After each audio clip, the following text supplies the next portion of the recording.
And I just want to showcase a little bit of the unboxing because I think it's really special. I just look at how clean this box looks. You got the play again on top, just a render of Dragon's Lair. Visit Arcade1up.com. I mean, just look at the Arcade1up logos. And it does have the specs on the side, 60.5 inches tall. We'll be the judge of that. And I know that the control deck, I've been told, it's on the low side. So we'll see. We'll get it assembled. I just want to get it unpacked and take a look. We can kind of see. Just want to see more black boxes. And unfortunately, the box isn't as perfect now that we kind of ripped it open. But here's exactly how it's looking. See the instruction manual. Looks like our hardware is right here. And then the boxes, and I'll get them out of here just to kind of see the difference between this and every other Arcade1up I've ever unboxed before. And here's everything right out of the box. The black boxes, everything's in plastic. I don't want to spend too much time with the unboxing, but we can see the Arcade1up logo is on every one of these. What a different look than everything else that I've encountered from Arcade1up. But this is the unboxing. We'll put this together, we'll get the review started. But this is what to expect if you purchase Dragon's Lair.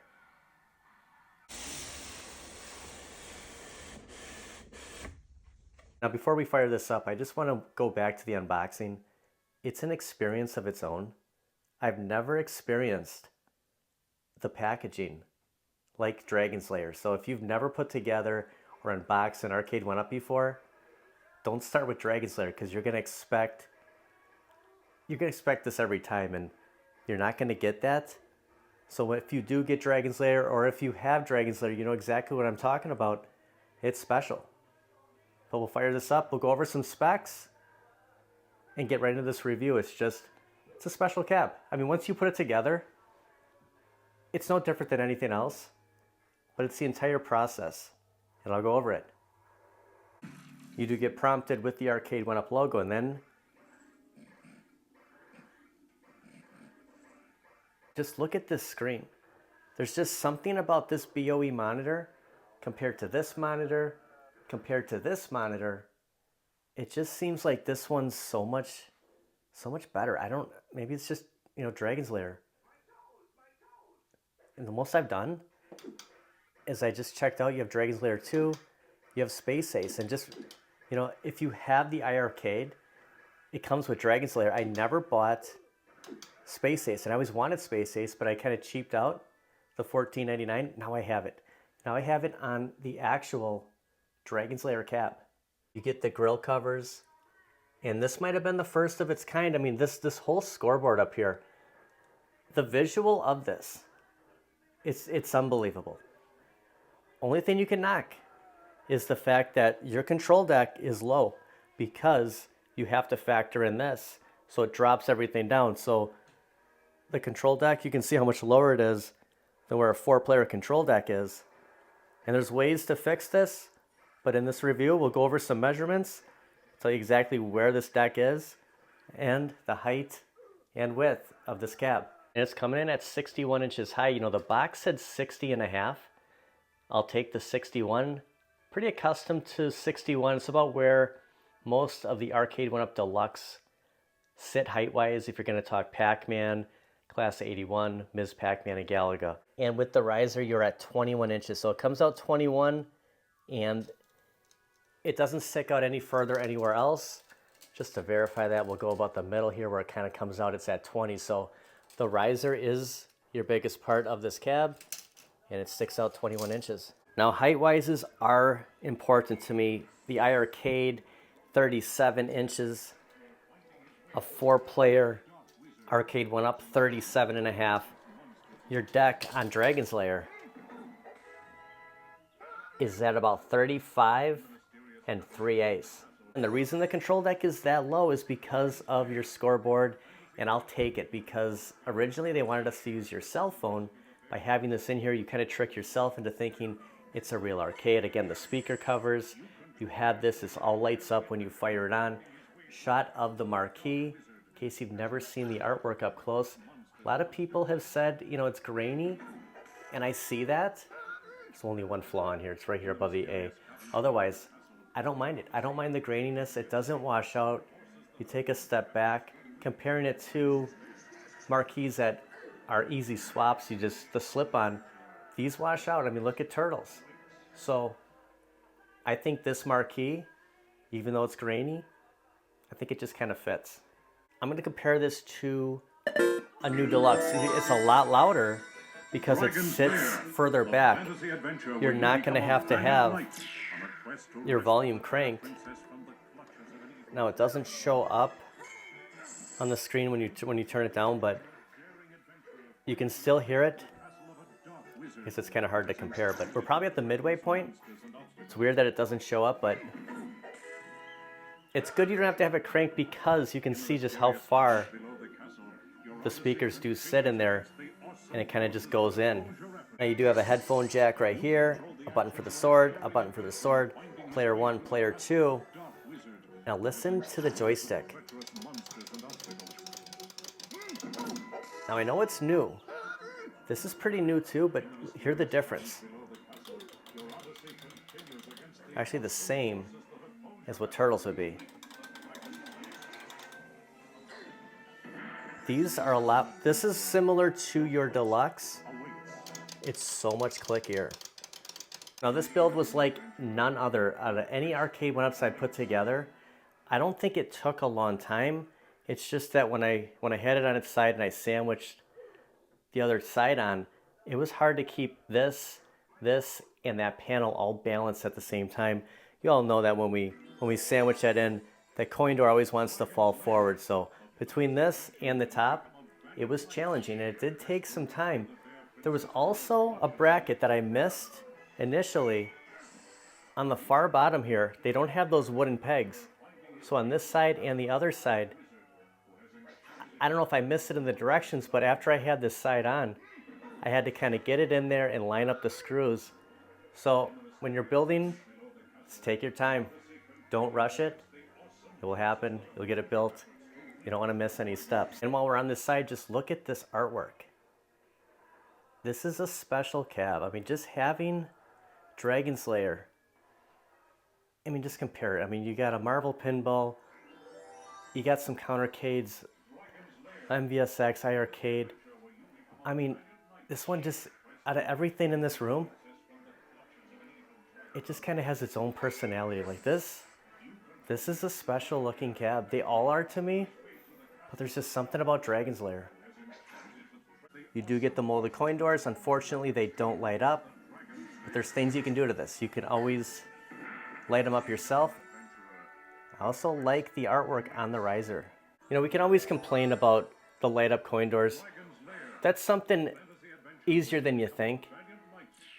I wish they would have had a waterfall deck, or at least continued artwork, at least having this match the image underneath instead of just a black line, because I mean, it just looks like a divider. It would have been nice if that would have been more complete.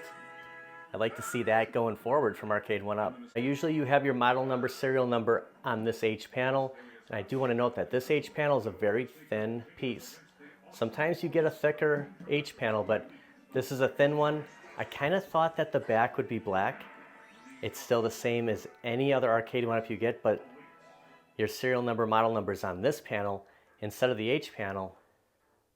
Only part of it that wasn't black. And then the artwork on the other side is exactly the same. You have the same Dragon's Lair logo. I really like it. It looks good. I guess you could argue the fact of having red T-molding on the front. I like the black. I like how it all sticks in, and I like how the marquee sticks out when you're looking at it from the side. Now, there was a plug, unlike any other plug that goes right into your PCB, that only this cabinet has because of this scoreboard. And you have it going right next to where you plug in your marquee and your speakers. It was interesting seeing that. Like, this is a cabinet all of its own. I mean, just look at underneath that marquee. The one thing I'll tell you is it was all one piece. You didn't have to do anything. You just had to balance it when you sandwiched everything together. And the only Arcade1up logos is right here on the bottom of the monitor, on the coin door, and then the actual coin buttons. Now every game does have its own settings. We'll go into Dragon's Lair. You can't change Dirks per credit. We're going to leave the difficulty at easy. I'll tell you that right now. And the demo sound. So those are the only 3 options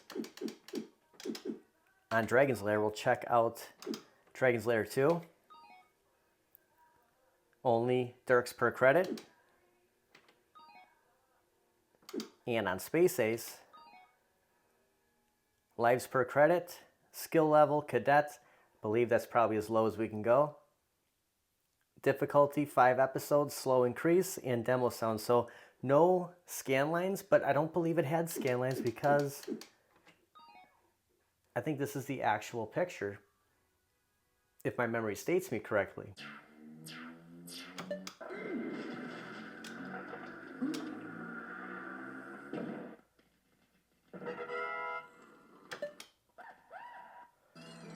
Well, it's going to take some practice and memorization to advance in this game, but definitely we'll get in as much playing as I can. It is challenging though. And to get out of the game, I'm holding down player 1 and player 2 at the same time for about 3-5 seconds, and it allows you to exit. Actually never played Dragon's Lair 2.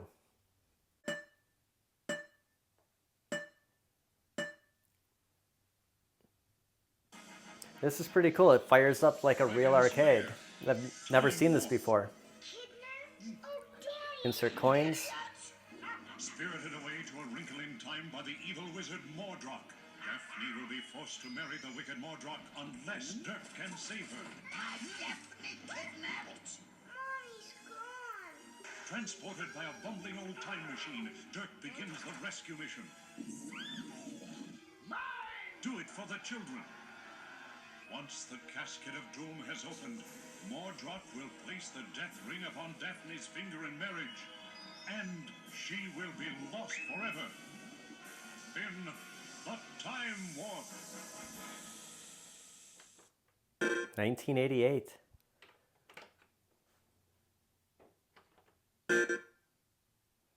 Press player 1 to start game. Move Dirk towards yellow flash. Okay, it's not reading fast enough.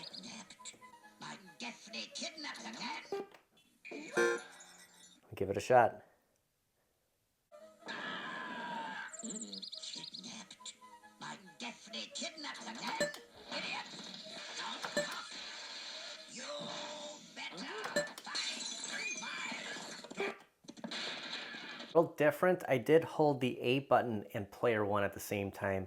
Brought me to the main screen. Maybe that's what I'm supposed to press, but I did press player 1, player 2 in Dragon's Lair 1. Dragon's Lair 2, it brought me back. It's like it was resetting the game. We'll try Space Ace. I've never played Space Ace either. Haven't seen a lot of it. And we'll see how to exit the game if it's the same as Dragon's Lair 2. And I want to note that it did take a little bit for Dragon's Lair 2 Time Warp to boot up. So if you think there's something wrong with your cabinet, just give it a second. This fired up a lot faster. Defender of justice, truth, and the planet Earth. Ace is being attacked by the evil Commander Borg. Hold your fire. Who is that creep? Borg. Earthlings must surrender to me. No way, Borg, old buddy. Oh.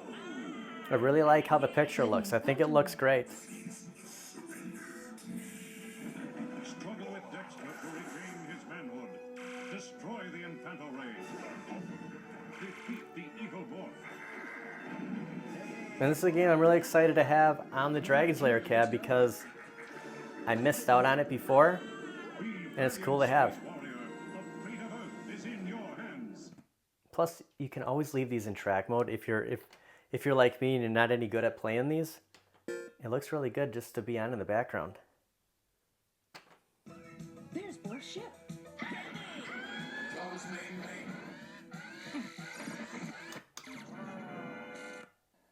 Okay, we're playing. I gotta get ready for this.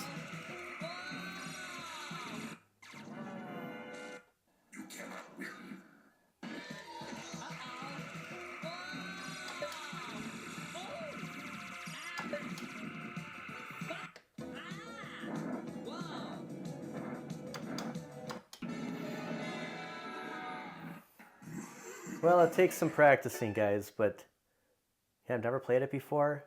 I'm glad to have it. 1983 Space Ace. If I hold down player 1 and player 2, it's like the game reboots itself. But if you hold down player 1 and A button after all that, eventually it brings you back. So I think it's player 1 and A. I seem to have gotten out of it holding down player 1 and player 2 originally, so it is a little tricky to get out. I guess I got to kind of master that. I just want to show the scoreboard in the dark. It's perfect. Like there's not, you know, just visually, this is a great cabinet. It's a little tricky. You got to learn how to play it. But I got this for a lot of different reasons. Not so much to play Dragon's Lair, to play Space Ace, which I will. But it's starting a new theme in my arcade and just having this nostalgic look. And for what this comes with and the possibilities that we can do with this cabinet, it's worth picking up as long as you get some kind of a discount. I paid $4.99 for mine. After taxes, it came out about $5.24. Originally, this came out at $6.49. So again, it's an experience. Unboxing this, it's really special. And this is one of the best BOE monitors I've ever seen. You know, I'm going to be honest, this was never on my radar. You know, we run into these situations where FOMO gets the best of us. And then I had this crazy idea of breeding pine trees. A crazy idea of revamping the arcade, kind of a re-theme. And I thought Dragon's Lair would be a great start to that. It's a nostalgic piece, you know, it's from 1983, Space Ace from 1983, Dragon's Lair 2, Time Warp, 1988. I mean, this is total 80s. And I think you should have, here's the box, I think you should have some 80s cabs mixed in with some cabs you've seen in the 90s. Kind of space it out. There's a look for it. There's things I'm going to do to this. But for what it is out of the box, this is what you're going to get. You're going to get the coin door. It's not going to light up. You're going to have some kind of black line over your control deck here. A great monitor. Great speakers. A very unique marquee. And a clicky joystick. I want to thank everybody for watching. Look for more content with Dragon's Lair. It's the new theme for the arcade, and things are just going to kind of gravitate around it. A couple of changes coming, and we'll have some unique mods coming to this cabinet. Not too many, but just kind of spicing it up a little bit. Thanks for watching, guys. I really appreciate it. We'll see you guys next time.